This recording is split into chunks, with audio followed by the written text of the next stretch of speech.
Thank you for this opportunity. My question is, after I was introduced to your material and several other people's material, I went into a process of really deliberately creating from a perspective of, at first, adversity, and then looking at adversity and saying, I don't like this place, and I want to experience more joy, more abundance, more money, more, really just happiness. And, so you're consciously using contrast. Good. Yes. And once I achieved the things I achieved, it was very interesting that I now have to maintenance these things. Well, you see, you're very wise because you managed by focusing in a stronger way than felt natural to bring yourself to a vibration that was different from what your usual pattern was. Mm-hmm. But because you did it with such clarity and such determination and such practiced planning, in other words, you were applying the processes, you achieved what we are calling a sort of quantum leap. You jumped to a place that was vibrationally quite different from where you'd been before. But it's hard to maintain that jump when you land.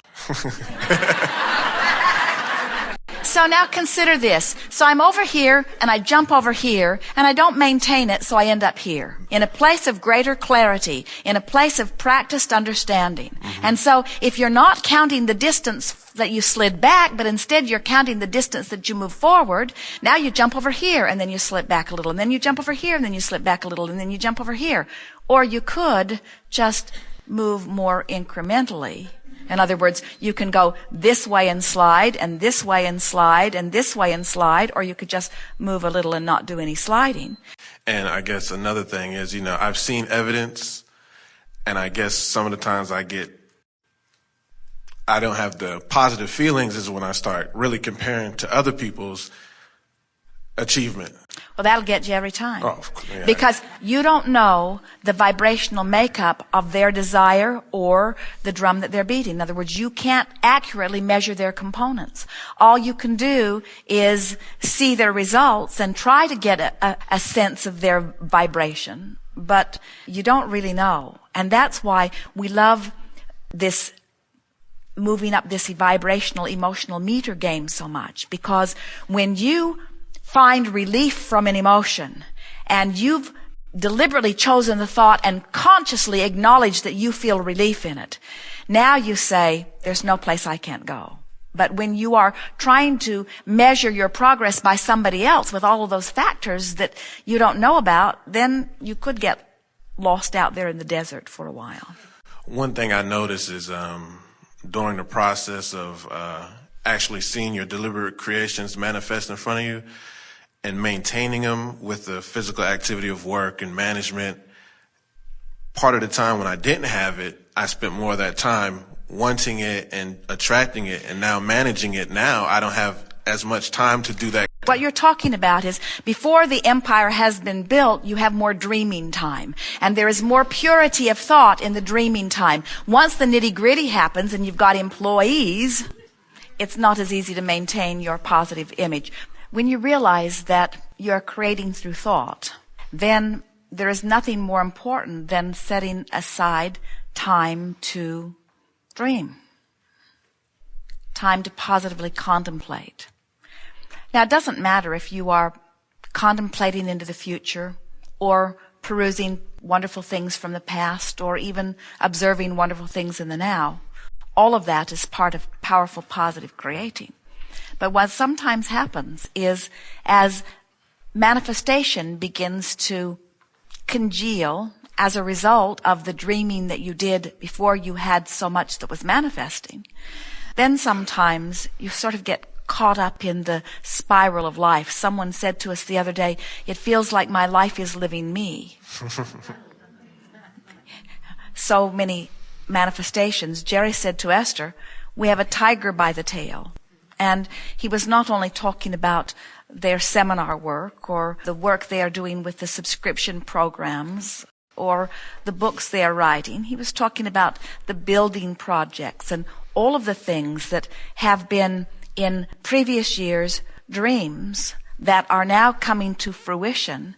It takes time just to appreciate them. It takes time just to observe them.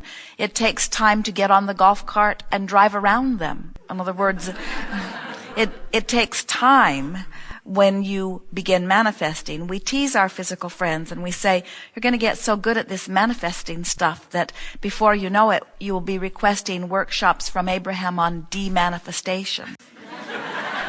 How can I simplify my life by unmanifesting some of the stuff that is manifesting? Of course, we are playing with you about all of that because you live in a physical world and you've come forth intending manifestation. And managing manifestation is an art in and of itself, isn't it? Because what you're really wanting to do is to find ways of continually extracting pleasure and good feelings from whatever it is that is surrounding you.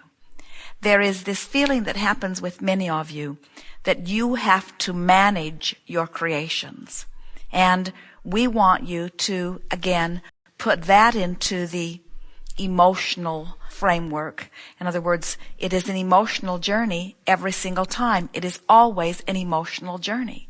So even when you have created an empire and you have thousands of employees or people that are looking to you for insight or direction, still you must accept yours as an emotional journey. And it must be first and foremost of importance to you that you feel good, that you feel free, that you are happy. And you might as well start now while you are in the beginning of all of this, because we promise you, there have been so many people who have created so many magnificent things, and they cannot maintain it because, as you said, the maintenance is big time, and we say it is emotional maintenance that is necessary. So, how can someone who has a tremendous amount of things to do maintain their happy balance? And we say, by just directing your thoughts into happy places. Esther laughs sometimes.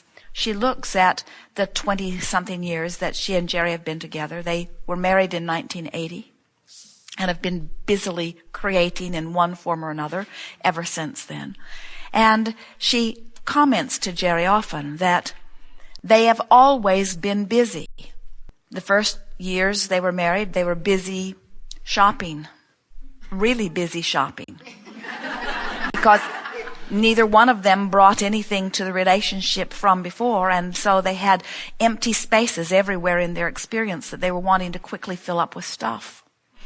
And then they filled all the spaces with stuff and a few storage buildings with stuff as well, and then their attention turned more toward creating. More creating as in this gathering, more in the expansion of the message. But along with that comes the fulfillment of everything that they have ever wanted. In other words, you can't want anything that the universe doesn't deliver it and figure out a way to bring it to you. And then your attitude, many of you, is, well, since the universe has delivered it to me, and since I said I wanted it, then I should let it in. Don't I owe it to the universe to always let in everything that I ever said I wanted? And we said, that was your mother that trained you that way. In other words, she said, you put that stuff on your plate, you should eat it. Or you ask for this, now you must play with it. But the universe is saying to you, you get to constantly redefine who you are and what you want. And we will, meaning the entire forces of the universe, acquiesce to your continually evolving vibrational stance. So when you are bored and you want more activity, the universe brings you more activity. When you have too much activity and you would like more solitude, the universe will bring you more solitude.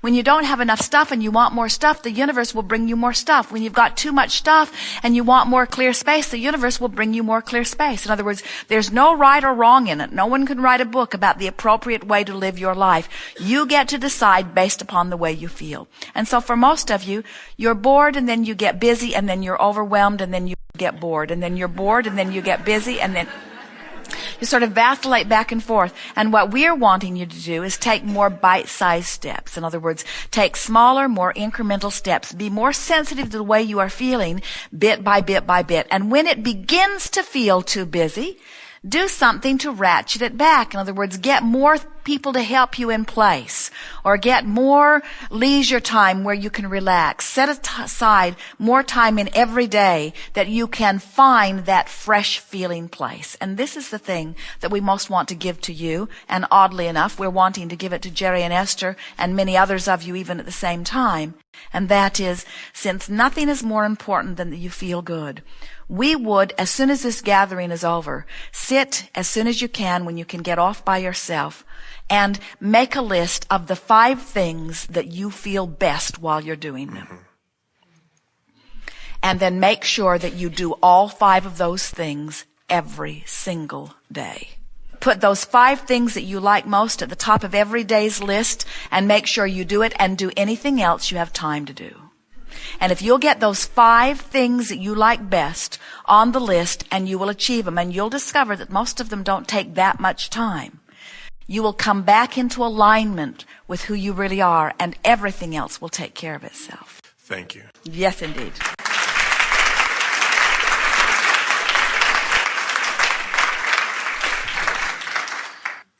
The phenomenon of the movement of articles after someone dies and someone wants a message and something happens, something falls, a picture falls, that sort of phenomenon. How does that happen?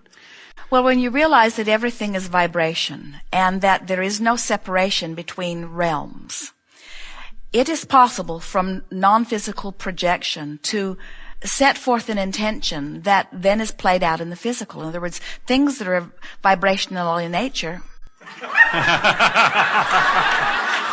Very good.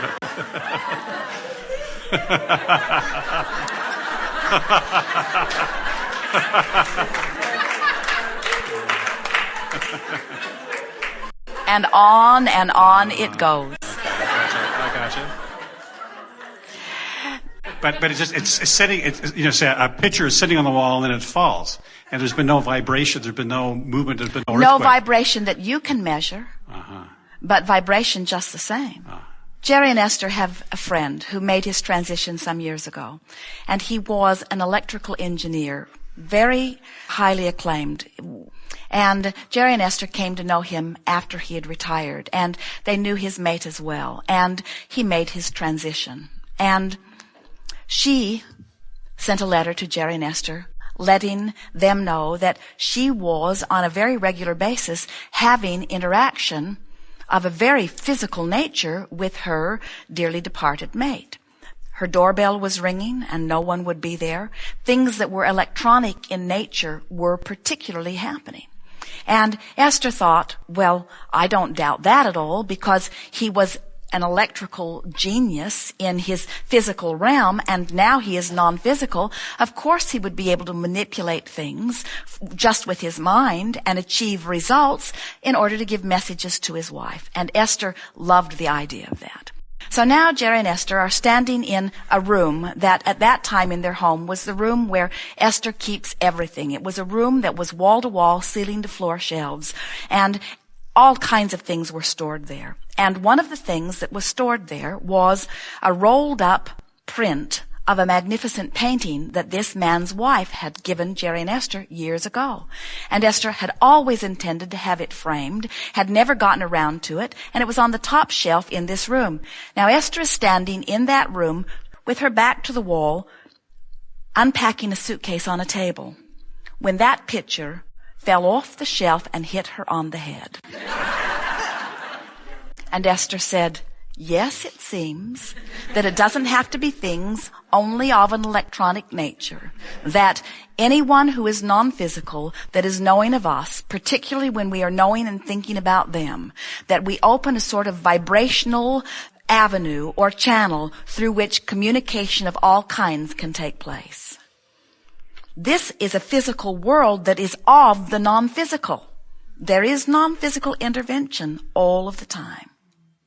Yes. Thank you very much. Yes, indeed.